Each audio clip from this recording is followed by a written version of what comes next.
students. This is your computer class 12th. This is Vihaar.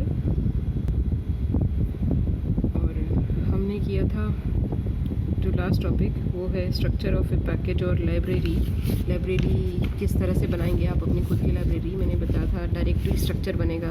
Her library का अपना एक directory structure होता है कि टॉप लेवल जो लाइब्रेरी का जो भी नाम है, मान लो XYZ जो भी आपने नाम दिया है, और उसके अंदर फिर आप हायरार्की बताते हैं कि इसमें सबसे पहले तो एक init.py फाइल होती है।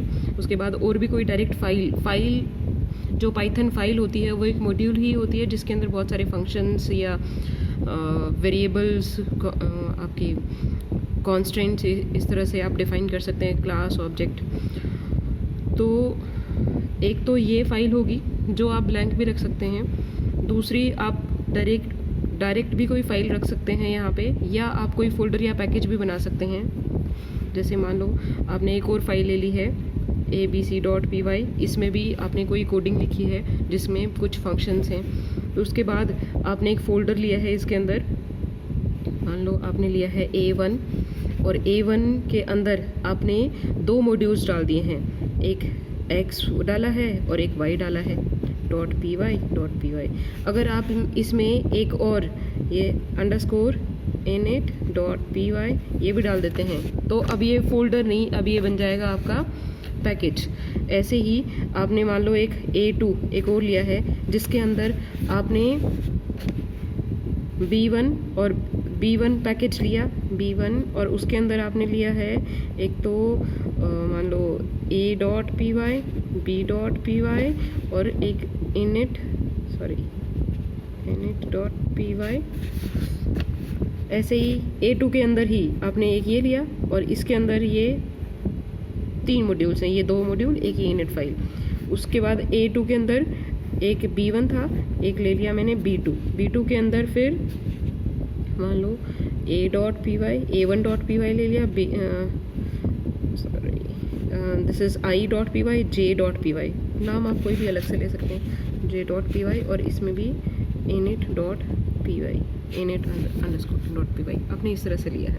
तो ये है आपकी लाइब्रेरी।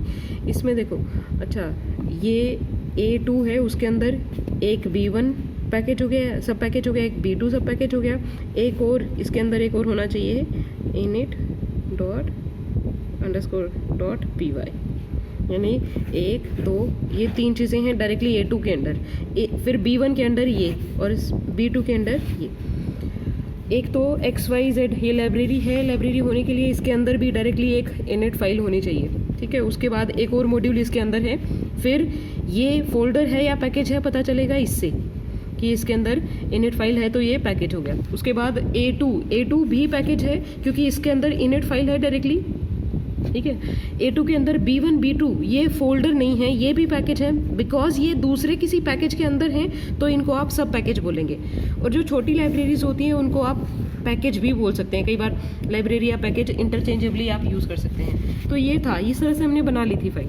उसके बाद जो मेन पॉइंट रहता है वो ये है कि इसको आप असेसिबल कैसे बनाएंगे, कि इसके अंदर मान लो ये जो मॉड्यूल्स हैं, किसी में 4 फंक्शन है, किसी में 5 फंक्शन है, ये मॉड्यूल है, ये मॉड्यूल है, ये मॉड्यूल है, ये .py जितनी फाइल्स होती हैं वो सारी मॉड्यूल होती है। हमने पहले भी पढ़ा है कि मॉड्यूल कुछ नहीं है, एक .py एक पाइथन फाइल है जिसका एक्सटेंशन .py होता है, और उसमें कुछ फंक्शंस होते हैं, कांस्टेंट हो सकते हैं, वेरिएबल हो सकते हैं, क्लास ऑब्जेक्ट हमने पढ़ा था।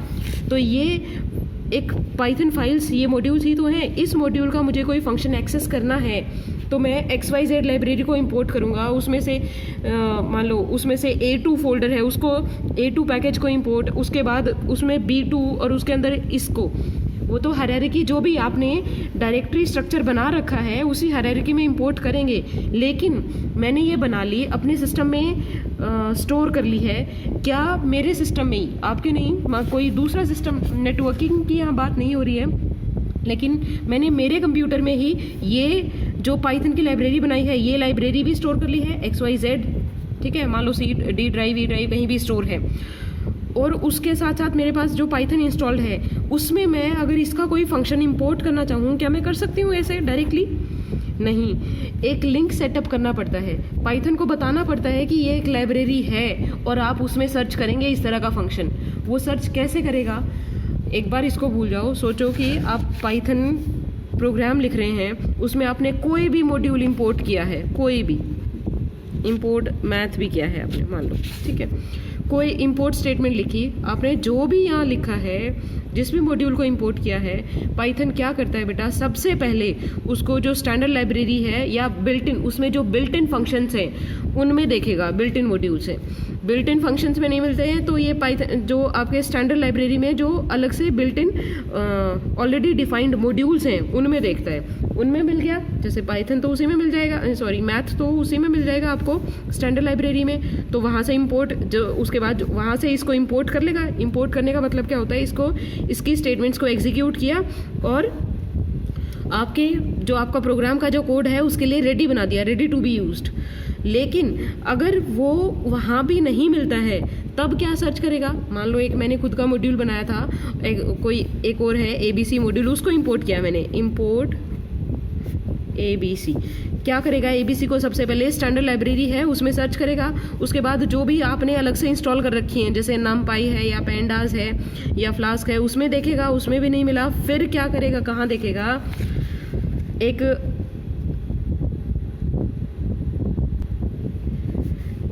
पाइथन का जो भी वर्जन आपके पास इंस्टॉल्ड है उसमें अटैच्ड एक फोल्डर होता है साइट पैकेज फोल्डर।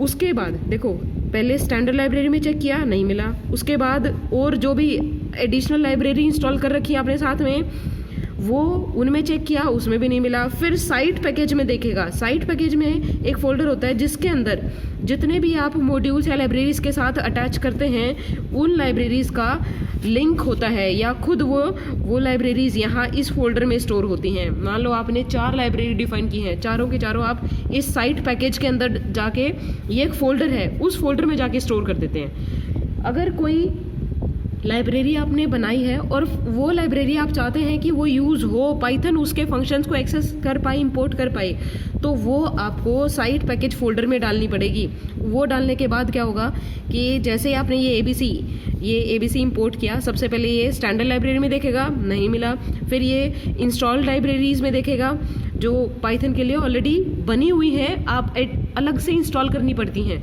उनमें देखा, उनमें नहीं मिला, फिर ये साइट पैकेज में देखेगा कि यहाँ अगर इस नाम की कोई लाइब्रेरी है तो फिर उसके अंदर देखेगा, अगर इसमें है तो वो मिल जाएगी, अगर इसमें नहीं मिली तो वो इंपोर्ट नहीं करेगा, एरर दिखाएगा।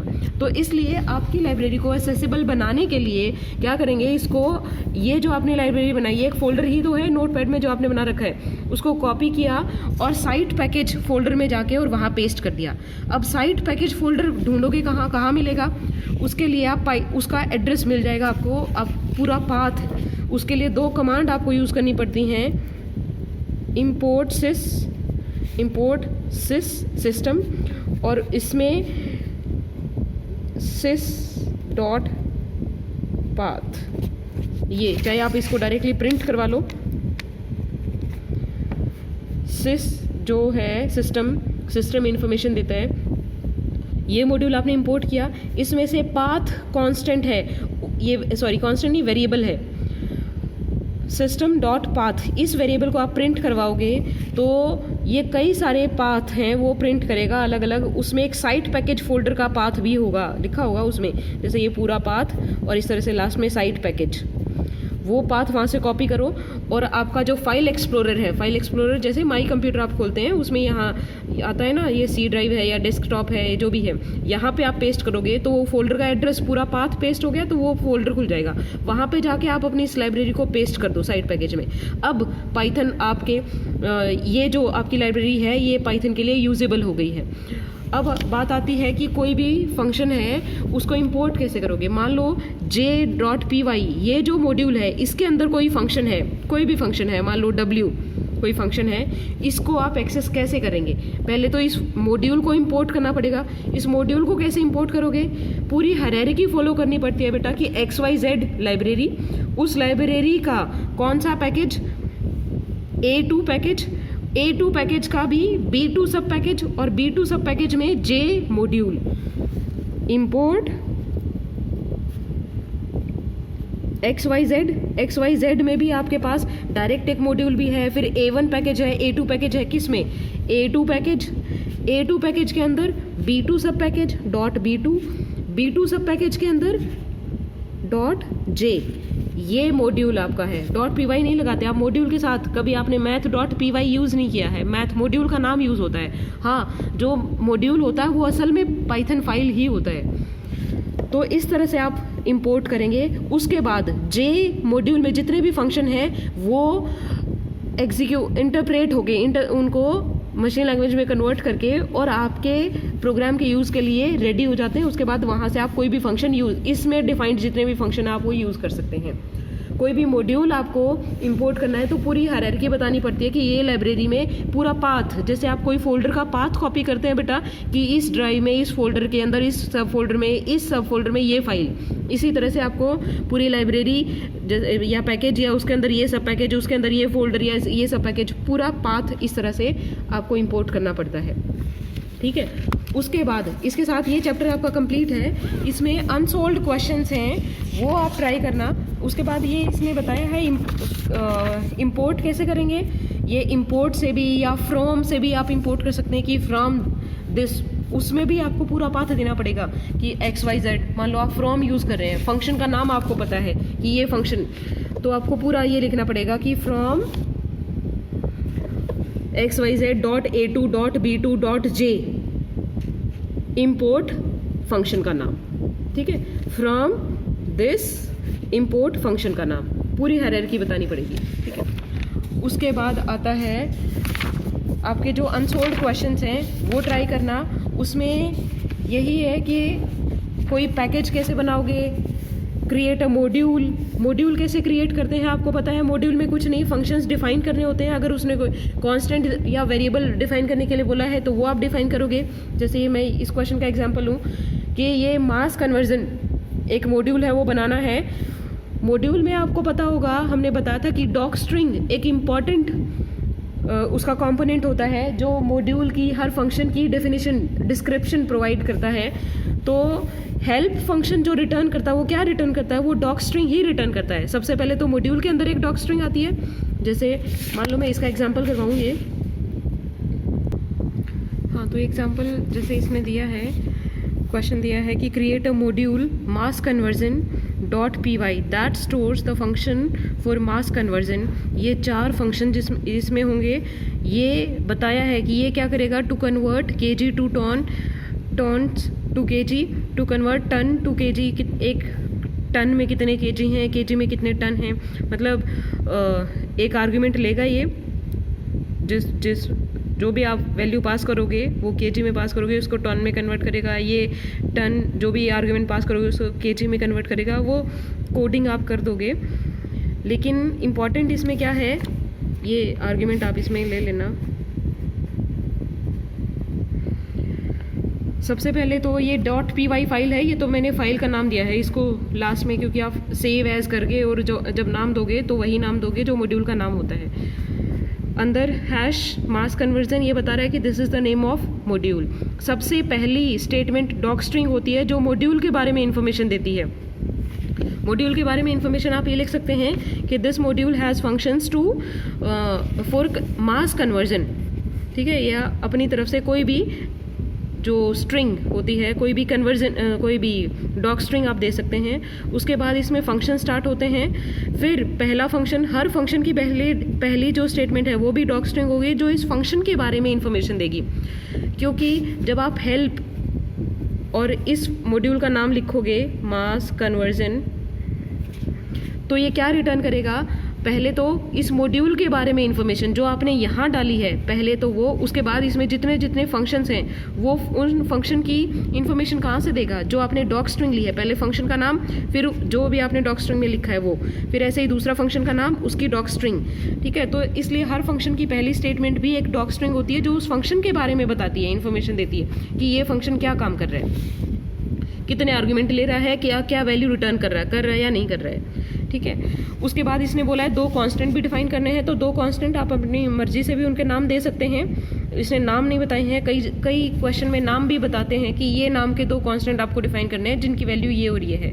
तो ये हैश, ये बेटा ये स्ट्रिंग है, ये एग्जीक्यूट नहीं होती है, ये सिर्फ जो कोड को रीड कर रहा होता है उसको पता चल जाएगा कि हाँ ये कांस्टेंट डिफाइन कर रखे हैं। ठीक है, तो इस तरह से ये क्वेश्चन ट्राई करना। इसकी कोडिंग मैंने नहीं की है, ये आप खुद करेंगे। ये एक आइडिया दे दिया है कि ये इस तरह से आप कोई भी मॉड्यूल बना सकते हैं।